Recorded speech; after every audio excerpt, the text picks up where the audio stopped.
ഇന്ന് എനിക്ക് 300 രൂപയ്ക്ക് കുറച്ചധികം മീൻ കിട്ടി. സാധാരണ ഇത്രയും കിട്ടാറില്ല. അപ്പൊ ഞാൻ 400 രൂപയ്ക്കാണ് ഇവർക്ക് ഒരു നേരത്തേക്കുള്ള മീൻ വാങ്ങാറ്. അപ്പൊ ഞാൻ ആ മീനൊക്കെ ക്ലീൻ ചെയ്ത് മഞ്ഞൾപ്പൊടി ഇട്ട് പുഴുങ്ങി ചോറ് മിക്സ് ചെയ്തിട്ടാണ് പൂച്ചക്കുട്ടന്മാർക്ക് കൊടുക്കുക. കാരണം പൂച്ചക്കുട്ടികൾക്ക് ചോറ് അധികം കൊടുക്കരുത് എന്നാണ് പറയുക. പക്ഷെ എനിക്ക് പ്രത്യേകിച്ച് ജോലിയും കൂലിയും ഒന്നും ഇല്ലാത്തത് കൊണ്ടും കുറച്ചധികം പൂച്ചകൾ ഉള്ളത് കൊണ്ടും ചോറ് കൂടി മിക്സ് ചെയ്യാതെ എനിക്ക് വേറെ വഴിയില്ല. എന്നാലും ആഴ്ചയിൽ 2 ദിവസം ഇവർക്ക് മീൻ മാത്രം കൊടുക്കാൻ വേണ്ടിയിട്ട് ഞാൻ ശ്രമിക്കാറുണ്ട്. കുറച്ചധികം പൂച്ചകളുള്ളവരുടെ വലിയൊരു പ്രശ്നമാണ് ഇവരുടെ വേസ്റ്റ് മാനേജ്മെന്റ് എന്ന് പറയുന്നത്. ഞാൻ ഇതുപോലെ കൂടുതൽ പേപ്പർ ഇട്ട് കൊടുക്കും. അപ്പൊ അവർ ആ പേപ്പറിലാണ് അവരുടെ ഒന്നും രണ്ടൊക്കെ സാധിക്കുക. അതിനുശേഷം ഞാൻ ആ പേപ്പർ ഇതേപോലെ റാപ്പ് ചെയ്തിട്ട് കത്തിച്ച് കളയാണ് പതിവ്. പിന്നെ ആഴ്ചയിൽ 2 ദിവസം ഞാൻ ഇവരുടെ കൂട് സോപ്പ് പൊടിയും ബ്ലീച്ചിങ് പൗഡറൊക്കെ ഉപയോഗിച്ചിട്ട് നന്നായിട്ട് കഴുകിയെടുക്കും. ഈ ചെറിയ ചെറിയ പ്രാണികളും പിന്നെ ഇവരുടെ മേത്തുണ്ടാവുന്ന കുഞ്ഞു ചെള്ളിനെയൊക്കെ പ്രതിരോധിക്കാൻ വേണ്ടിയിട്ട് അങ്ങനെ ബ്ലീച്ചിങ് പൗഡർ ഉപയോഗിക്കുന്നതിലൂടെ എനിക്ക് പറ്റുന്നുണ്ട്. ഞാൻ ഈ വീട്ടിലേക്ക് താമസം മാറി വന്ന സമയത്ത് തൊട്ടടുത്ത പറമ്പിലുണ്ടായിരുന്ന ഒരു കുഞ്ഞു പട്ടിക്കുട്ടിയാണ് കേട്ടോ ഇത്. അവനിപ്പോ വലുതായി.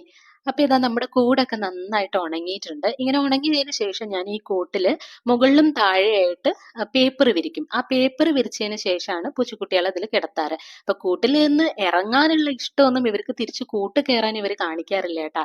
ഒരു ഓട്ടപ്രദക്ഷിണം ഇവരുടെ പുറകെ നടത്തിയിട്ടാണ് ഞാൻ ഓരോരുത്തരെയും പിടിച്ച് കൂട്ടിലാക്കുന്നത്.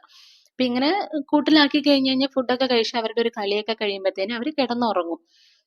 ഇപ്പൊ ഞാൻ ആ കൂട് തുറന്ന സൗണ്ട് കേട്ടിട്ടാണ് ഓരോരുത്തർ ഉറക്കത്തിൽ നിന്ന് ഇങ്ങനെ എണീക്കുന്നത്. അപ്പൊ എനിക്ക് താഴത്തെ തട്ട് കാണിച്ചു തരാൻ പറ്റില്ല. കാരണം താഴത്തെ വാതിലും കൂടി തുറന്നു കഴിഞ്ഞാൽ ചിലപ്പോൾ ഇവന്മാരൊക്കെ കൂടി എണീറ്റിട്ട് ഇനി ബഹളമായിരിക്കും. ഉച്ചയ്ക്കുള്ള ഫുഡ് കൂട്ട് തന്നെയാണ് കൊടുക്കുക. പിന്നെ അത് കഴിഞ്ഞിട്ട് ഒരു 6-7 മണിയാകുമ്പോൾ ഞാൻ ഒന്നും കൂടി ഇവരെ കുറച്ചു നേരം കൂടി ഒന്ന് അഴിച്ചു വിടാറുണ്ട്.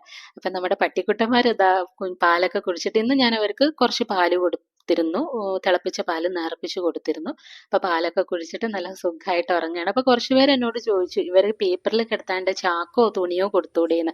അങ്ങനെ കൊടുക്കാത്ത എന്താന്ന് വെച്ച് കഴിഞ്ഞാൽ ആദ്യമൊക്കെ ഞാൻ ആ ചാക്കാണ് ഇട്ട് കൊടുത്തിരുന്നത്. അപ്പൊ അമ്മപ്പട്ടി നോക്കുമ്പോൾ ആ ചാക്ക് ഇങ്ങനെ കടിച്ചു പറിക്കുക, തുണി ഇങ്ങനെ കടിച്ചു പറിച്ചിടുക. അപ്പൊ അങ്ങനെ ചാക്ക് എൻ്റെ അടുത്താണെങ്കിൽ ഒത്തിരി അങ്ങനെ കടിച്ചു പറിക്കുന്നതിനനുസരിച്ച് ഇട്ട് കൊടുക്കാനും ഇല്ല. പേപ്പറാണ് എനിക്ക് ഒന്നും കൂടി ഹാൻഡിൽ ചെയ്യാൻ വേണ്ടി സൗകര്യം. കാരണം 2 നേരം ആ പേപ്പർ മാറ്റി കൊടുത്താൽ മതിയല്ലോ. മറ്റേ ചാക്കിന് ഞാൻ കടയിലൊക്കെ പോയി വാങ്ങിക്കേണ്ടി വരും. അപ്പൊ അതുകൊണ്ടാണ് കേട്ടോ തുണിയും പിന്നെ ചാക്കൊന്നും ഇട്ട് കൊടുക്കാത്തത്.